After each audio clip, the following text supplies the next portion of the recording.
Hello everyone, study today with Viplav YouTube channel में आप सभी का स्वागत है। आज के इस वीडियो में क्लास 10th के मैथ्स के 15 वीवीआई ऑब्जेक्टिव क्वेश्चन को सॉल्व करेंगे। जिस टाइप के क्वेश्चन वीकली टेस्ट में पूछा जाएगा, यानी कि जो 3 अगस्त को जो वीकली टेस्ट होगा, इस वीडियो में उसी टाइप के क्वेश्चन को सॉल्व करेंगे। वीडियो को अंत तक देखिए, वीडियो को लाइक और शेयर करें। तो चलिए वीडियो को शुरू करते हैं। क्वेश्चन नंबर 1 को देखिए। क्वेश्चन नंबर 1 में गिवन है y बराबर px का ग्राफ दिया गया है, बहुपद px के शून्यकों की संख्या क्या है। तो ध्यान से देखिएगा, इस ग्राफ को कोई शून्यक नहीं होगा, इसमें कोई शून्यक नहीं होगा क्योंकि ग्राफ x अक्ष पर प्रतिच्छेद नहीं करता है। ध्यान से देखिएगा, ये जो x अक्ष है, x अक्ष को ग्राफ प्रतिच्छेद नहीं किया है, यानी कि कोई शून्यक नहीं होगा। ठीक है, इसका राइट आंसर ऑप्शन ए होगा, यानी कि 0 होगा। नेक्स्ट क्वेश्चन को देखिए, क्वेश्चन नंबर 2 को।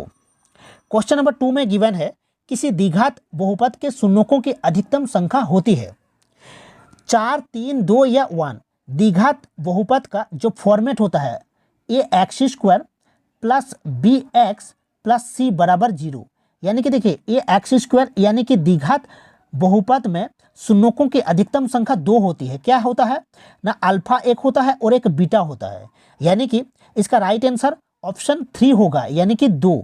शून्यकों की जो अधिकतम संख्या होगा वो 2 होगा। अल्फा प्लस बीटा शून्यकों का योग बराबर होता है -b/a, इसको नोट कर लीजिएगा।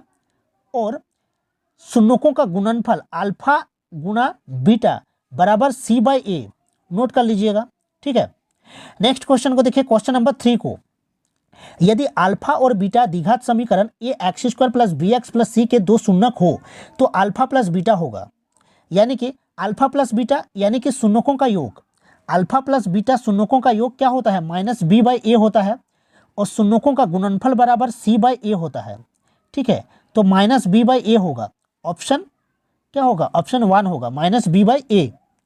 नेक्स्ट क्वेश्चन को देखिए, यदि अल्फा और बीटा द्विघात समीकरण ax² plus bx plus c के 2 शून्यक हो तो अल्फा इंटू बीटा यानी कि अल्फा बीटा का गुणनफल हमें निकालना है, तो क्या होगा, c/a होगा, यानी कि इसका राइट आंसर ऑप्शन 4 होगा। नेक्स्ट क्वेश्चन को देखिए, क्वेश्चन नंबर 5 को।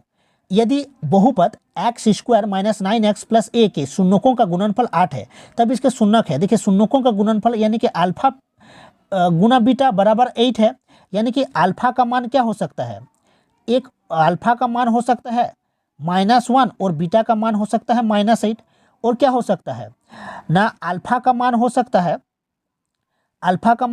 है 1 और 8, यानी कि ऑप्शन 2 और ऑप्शन 3 जो होगा ये नहीं होगा। ठीक है, -1 और -8 हो सकता है, ये और 1 और 8 हो सकता है। ठीक है, तो देखिए सॉल्व करते हैं। देखिए a का मान क्या हो जाएगा, 8 हो जाएगा, क्योंकि अल्फा गुना बीटा बराबर c/a होता है, और c/a यानी कि c का मान तो a ही है, a बराबर 8। ठीक है, तो a का मान यहाँ पर हम 8 पुट कर सकते हैं। ठीक है, तो इसको हम सॉल्व करेंगे। ठीक है, 8 को हम ब्रेक करेंगे। 8 को अगर हम ब्रेक करेंगे तो 8 और 1 में ब्रेक करेंगे। ठीक है, तो ध्यान से समझिएगा इसको।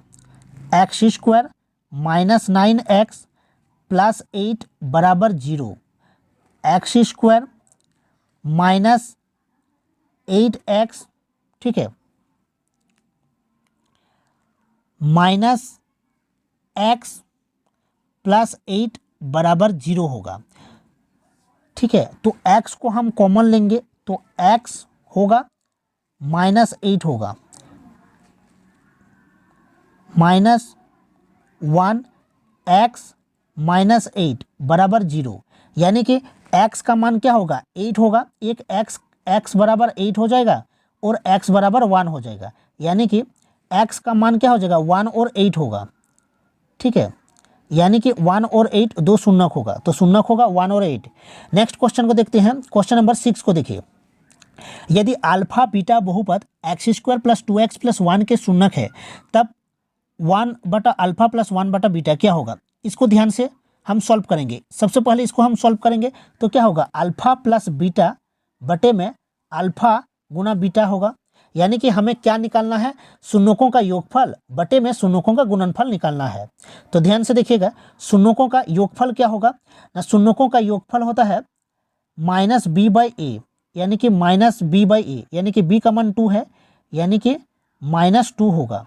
और शून्यकों का गुणनफल क्या होता है, सी बाई ए होता है, सी बाई ए, यानी कि सी का मान 1 है, यानी कि 1, यानी कि इसका राइट आंसर -2 ही होगा। तो इसका राइट आंसर क्या होगा, -2, ऑप्शन 2 होगा। नेक्स्ट क्वेश्चन को देखिए 7 को, यदि बहुपद x² plus ax minus B के शून्यक बराबर किंतु विपरीत हो तब a का मान क्या होगा। देखिए इसका जो शून्यक है बराबर है, यानी कि अल्फा और बीटा दो शून्यक है, ये बराबर है किंतु विपरीत है, यानी कि मैं एक माइनस बीटा मान लेता हूँ, यानी कि अल्फा माइनस बीटा बराबर 0 होगा। ठीक है, और ठीक है, अल्फा माइनस बीटा यानी कि अल्फा प्लस बीटा बराबर हम 0 लिख सकते हैं। ठीक है, यानी कि इसका जो a का मान हो जाएगा वो 0 हो जाएगा। ठीक है, ऑप्शन 4 हो जाएगा राइट आंसर। चलिए नेक्स्ट क्वेश्चन को देखते हैं, t² माइनस 15 का निम्न में से शून्यक क्या है। यानी कि देखिए शून्यक हमें निकालना है तो t² माइनस 15 बराबर 0 होगा। ठीक है, तो t² का मान हो जाएगा 15, तो t का मान हो जाएगा प्लस और माइनस में क्या होगा, √15।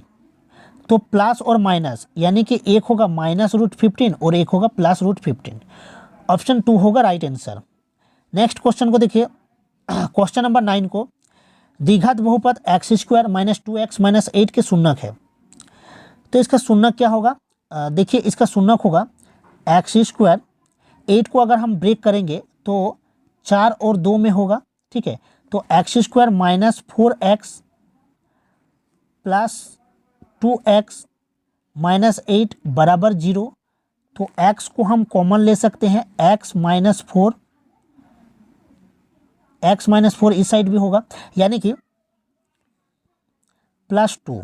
ठीक है, तो x बराबर 4 होगा और x बराबर -2 होगा। ठीक है, x बराबर 4 होगा और -2 होगा, यानी कि ऑप्शन ए होगा राइट आंसर 9 का। नेक्स्ट क्वेश्चन को देखिए, यदि a बराबर BQ प्लस R जहां a और b धनात्मक पूर्णांक हो तो ऑप्शन को देखिए ध्यान से, क्या होगा, कौन सा ऑप्शन। याद रखिएगा कि a बराबर BQ प्लस R।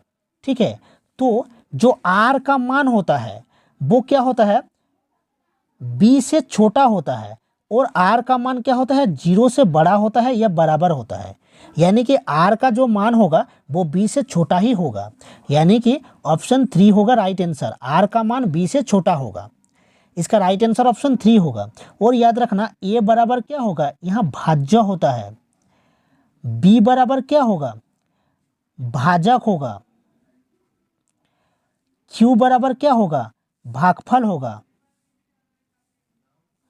और r बराबर क्या होगा, शेषफल होगा, याद रखना। ठीक है, चलिए नेक्स्ट क्वेश्चन को देखिए, क्वेश्चन नंबर 11 को, किन्हीं दो धनात्मक पूर्णांकों a और b के लिए HCF गुना एलसीएम बराबर क्या होता है। देखिए HCF गुणे में एलसीएम बराबर क्या होगा, दो संख्याओं का गुणनफल होता है, a इंटू बी होगा, यानी कि HCF इंटू एलसीएम बराबर दो संख्याओं का गुणनफल, a और b अगर दो संख्या है तो इसका राइट आंसर क्या होगा, ऑप्शन 3 होगा। नेक्स्ट क्वेश्चन को देखिए 12 को, दो धनात्मक पूर्णांक a तथा b दिए रहने पर यदि अद्वितीय पूर्ण संख्याएं q तथा r विद्यमान है तो निम्न में कौन सा कथन सत्य है। यानी कि a बराबर क्या होता है, BQ प्लस r, जहां पर r का मान जो होगा वो b से छोटा होगा और r का मान 0 से बड़ा या फिर बराबर होगा, यानी कि इसका राइट आंसर क्या होगा, a बराबर BQ प्लस r, ऑप्शन 2 होगा। नेक्स्ट क्वेश्चन को देखिए 13 को, धनात्मक विषम पूर्णांक निम्न में से किस रूप का नहीं हो सकता। धनात्मक विषम पूर्णांक निम्न में से किस रूप का नहीं हो सकता, यानी कि विषम नहीं हो सकता। देखिए अगर ऑप्शन 2 को देखिए, q का मान अगर हम 1 रखेंगे तो 8 होगा, यानी कि विषम नहीं होगा। ठीक है, यानी कि ऑप्शन 2 होगा। और देखिए 4 में देखो, अगर q का मान 1 रखेंगे तो 11 होगा, विषम हो जाएगा। अगर 3 में ऑप्शन में अगर 1 रखेंगे तो 9 होगा, विषम हो गया। अगर 1 रखेंगे तो 7 होगा, यानी कि ऑप्शन 2 होगा राइट आंसर। ठीक है, विषम नहीं हो सकता। नेक्स्ट क्वेश्चन देखिए, क्वेश्चन नंबर 14 को, धनात्मक समपूर्णांक निम्न में से किस रूप का हो सकता है? समपूर्णांक, तो ऑप्शन 1 को देखिए, अगर q की जगह हम 1 रखेंगे तो क्या होगा? तो 3 होगा, यानी कि ये एक विषम है, सम नहीं है। अगर हम ऑप्शन 3 में 1 रखेंगे q की जगह तो 7 हो जाएगा। आप 2 भी रख सकते हो, 3 भी रख सकते हो। ऑप्शन 2 को देखिए, अगर हम q की जगह 2 रखेंगे तो 9 हो जाएगा। q की जगह अगर 2 रखेंगे ऑप्शन 2 में, अगर हम 4 में q की जगह अगर हम 1 रखेंगे तो 2 होगा। अगर q की जगह हम 2 रखेंगे तो भी 4 होगा, यानी कि ऑप्शन 4 होगा राइट आंसर। इसका राइट आंसर ऑप्शन 4 होगा।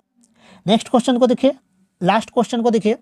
अगर वीडियो अच्छा लगा है तो वीडियो को लाइक और शेयर करें। ठीक है, लास्ट क्वेश्चन को देखिए, एक धनात्मक संख्या 4q + 1 के रूप का है, तो यह संख्या निम्न में हो से क्या है? 4q, यानी कि q की जगह अगर हम 1 रखेंगे, q की जगह हम 2 रखेंगे तो क्या हो सकता है? तो देखिए 4 1 5 हो जाएगा। ठीक है, अगर q की जगह 2 रखेंगे तो क्या होगा ना, 9 हो जाएगा, यानी कि विषम ही होगा, यानी कि ऑप्शन 2 होगा राइट आंसर। ठीक है, तो आई होप आपको वीडियो अच्छा लगा है। वीडियो को लाइक करें और दोस्तों में शेयर करें। मिलते हैं नेक्स्ट वीडियो में। Thank you.